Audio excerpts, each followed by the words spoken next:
Hi guys, so first of all, I'm going to apologize for the lighting that's in my office. And yes, I probably should be working, but I thought I would come and do a video talking about my journey to the stage. I will be competing, and I think I've told you guys in 3 shows this year: June, July, and August. And I decided to do my shows because they're close together. They're like within 3.5 weeks apart. So I'm already prepped, I'm trained, I might as well go ahead and get it done. And so I want to come and talk about my experience thus far with my training, the gym, just my mindset at this point. And hopefully, this will help some of you guys if you're thinking about doing it. When I was a personal trainer for like 8 years, I knew at some point I wanted to compete, but it was not my focus. And so 5 years, 6 years ago, it became my focus. And then I had to become a caregiver to my mother. So I put it on the back burner. And so last year, my mindset was, we're going to make this happen. And so I want to talk about preparing yourself, training, getting a trainer, a coach, and choosing a gym to do this at. So when you want, as far as preparation, you really have to be committed. Once you make that decision that this is what you're going to be doing, and not even just training for competition, but training to have a better lifestyle, to make better food choices, is going to help. And you have to start there as far as your mindset. You want to make sure, okay, I can do this. Let me start taking this out of my diet. Let me start increasing my cardio. Let me start going to the gym. I mean, all of these things is going to play a major part on being on the right track, to accomplishing your goal, bottom line. So when it comes to preparing, get your mind right first, because there's going to be so many things that can easily throw you off track. There's always going to be an excuse that you can use as to why you did not make it to the gym. So once you plant that seed in your mind, fertilize it, water it every single day. And if you're not used to going to the gym, no one expects you to be in there an hour or 2 hours at a time. You may can go for like 30 minutes until you build up your endurance to stay in there a lot longer. And that's with training. If you have not been, if you're not familiar with weights, if you're not familiar with gym, if the equipment, the classes, I would suggest getting a trainer or a coach, someone that can make you accountable for your workouts and show you the proper way to handle the weights and how to work your body parts, and break it up so you can see results. And most gyms will have a trainer or a coach, and sometimes they do even have people who do like meal plans. But you have to find a gym that suits whatever lifestyle you're in, what you can afford, and go from there. So choosing a trainer, you just research them. Most of the time, the gym, they may have a bio, they may have, um, something on that trainer, not just here's a card, here's a personal trainer, but know their success rate. How many people are they training? If you're wanting to train for competition, how many clients have they actually got to that point? What was their outcome? How successful was it? So you want to look at all of those components. And I know when I was looking for someone to train me, I really wanted to step outside of the box and not get anyone that I know personally, because again, I wanted that accountability. I knew in my mind where I wanted to go with my workouts and my ultimate goal. Do you see what I'm saying? So the gym that I'm at, I joined the gym and I looked around, I looked at the different trainers. They had no idea I was interviewing them, but I was looking at how they were interacting with their clients, and I came across three great trainers, but the one that I chose was the one that could fit my schedule. So I like to work out early morning. So I'm in the gym between 3:15 to 4 o'clock, maybe doing cardio on my own, and then and not may, but I will work out without. I will work out with my trainer for, an hour, hour and a half, and then like now I'm coming back in the afternoon. So I found a trainer that fit into my schedule. I like going early mornings. Not every trainer you're going to find that way. Most of the trainers may have, full-time jobs and they can only work in the afternoons. But choose who best suit you. But just make sure that they're going to make you accountable for what you're not doing. Like now I'm starting to do a lot more cardio because I'm trying to slim down more.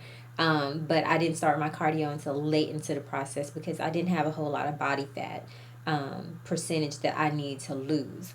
But he makes me accountable. If I have to rearrange my schedule because of my work, my job, and I can't go in that morning because I need to be on the road very early in the morning, he'll say, "Make sure you're here this afternoon." And I said, "Yes, sir, I'll be there," Or if I go in the gym, if I've had a bad night and I didn't sleep well and I'm not as strong as I know I am, he'll say, "You got to get with it. Get it out your head, you in the gym." He makes me accountable for my goal. So you want to make sure that whoever you choose, they know what your plan is. They know who you are as a person, your character.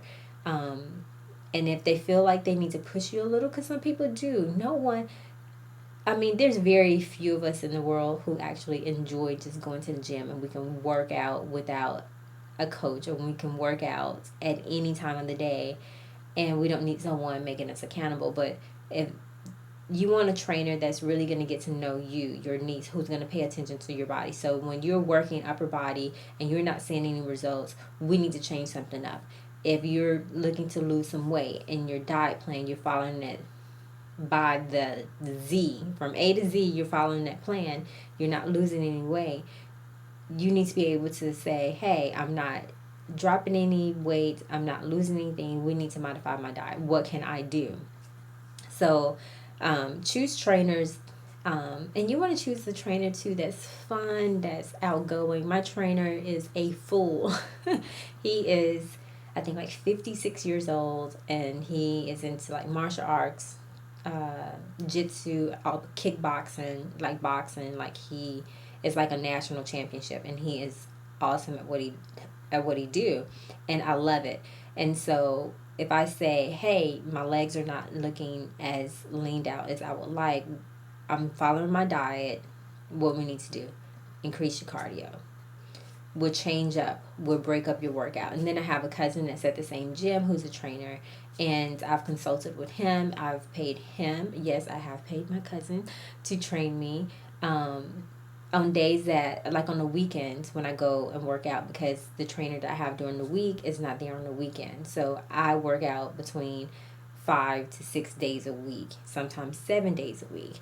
But, and I like to get the opinion of other people that's in my circle, which is very small, and say, "Hey, what you think about this workout? Do you think I should try this?" And then the nutritionist, the dietitian that wrote my meal plan for me, I'm doing a ketogenic diet, which I'll talk about that in a little while. But I can go to him and say, "Hey, like I had this thing with eggs. I did not know how much I hated eggs until I started my meal plan for prepping for this show. I absolutely hate eggs. Scrambled eggs at that." I can do the boiled eggs, but scrambled eggs I hate. But I was thinking I need to find something to replace these eggs with, but I'm trying to follow this meal plan by the law because I want to see results. And he was like, "Yeah, sure, just take it out, replace it with another protein, something that you like, which is chicken." So every morning when I come from the gym or before I go to the gym, I may have a piece of grilled chicken, or I may have tuna, something to replace what I don't like in my meal plan.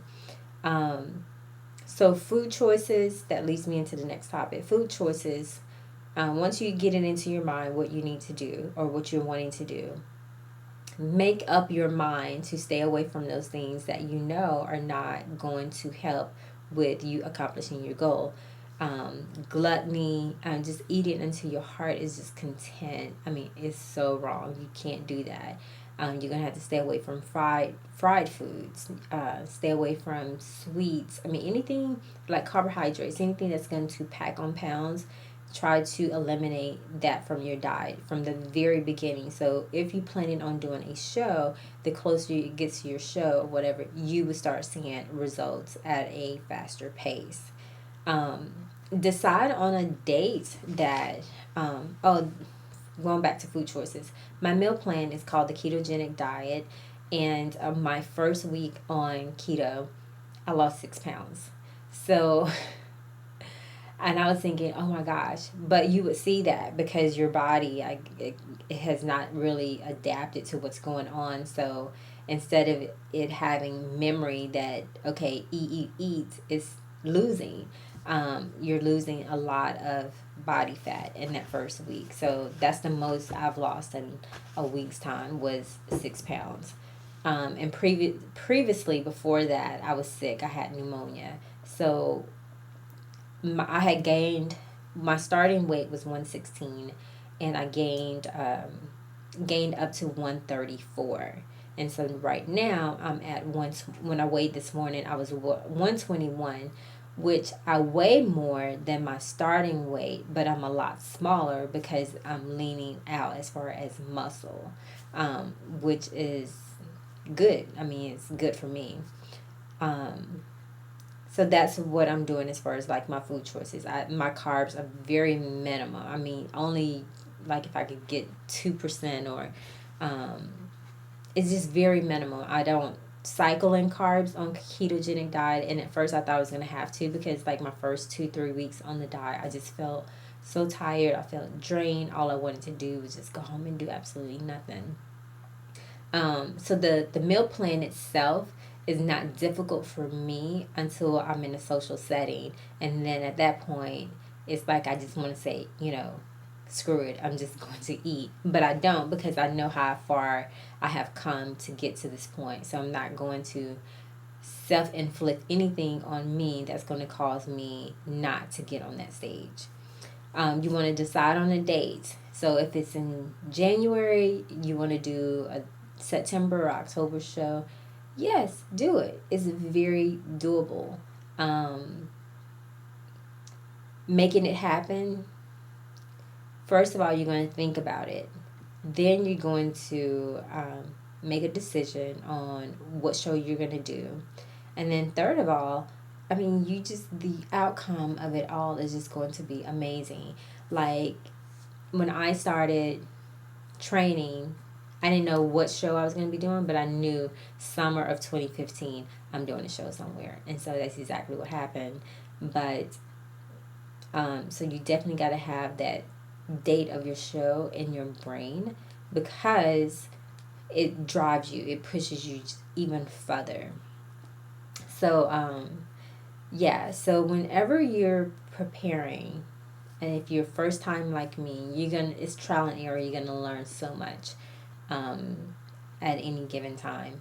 And so I just really wanted to bring this information because I just felt like as an African American female or black female, I love to see my sisters take care of themselves and push themselves to the limit. Not to say that, you wouldn't do it under normal circumstances, but if I was training with someone who was doing bikini and we're the same age and I was slacking, I would like for her to literally pick me up by my neck and say, "What the hell are you doing? You know what you're supposed to be doing."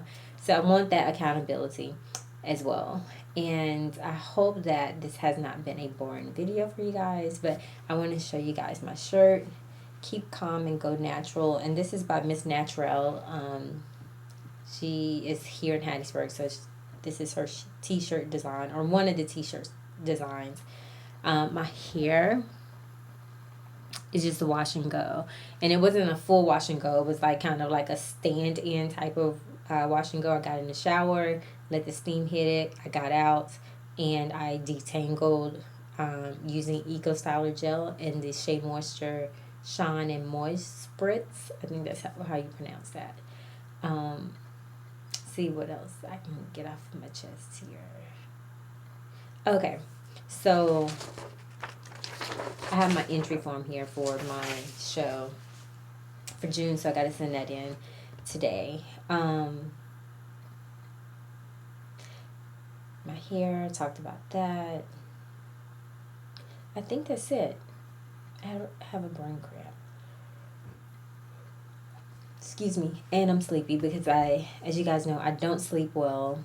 And the last couple of nights have just been really bad. And I end up taking something to help me sleep last night.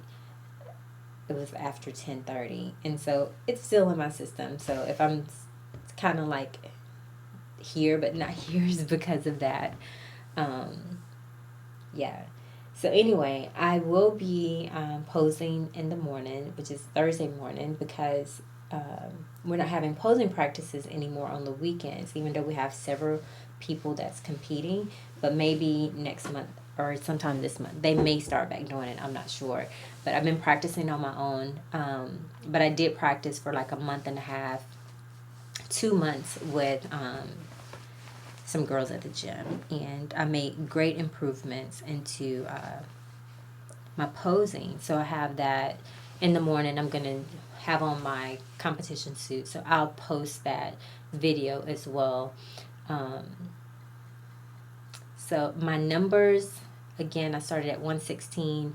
I gained up to 134, and I'm at 121 this morning. My lean body weight on Sunday was like 115, and my body fat percentage was, I think it was like 6.1. And so I'm happy with the results. I know that I'm probably going to drop more weight because it's water weight. I'm at 121 now. So on Sunday, when I get measured, like pinched and all of that good stuff, I'll probably be down another pound, a pound and a half. And so that'll take me to like 120, 119. And then the next week, I may drop a pound, which would be 118. And whenever I deplete of water, that's probably another 5 pounds. So I'll probably be 112, 113 when I compete, which has really pissed me off that people, I mean, they can see, okay, I'm working out. I've leaned out. This is my arm right here. I didn't even work arms today. I worked arms Monday and Tuesday. I was work shoulders today, but I haven't done like biceps or triceps or anything like that.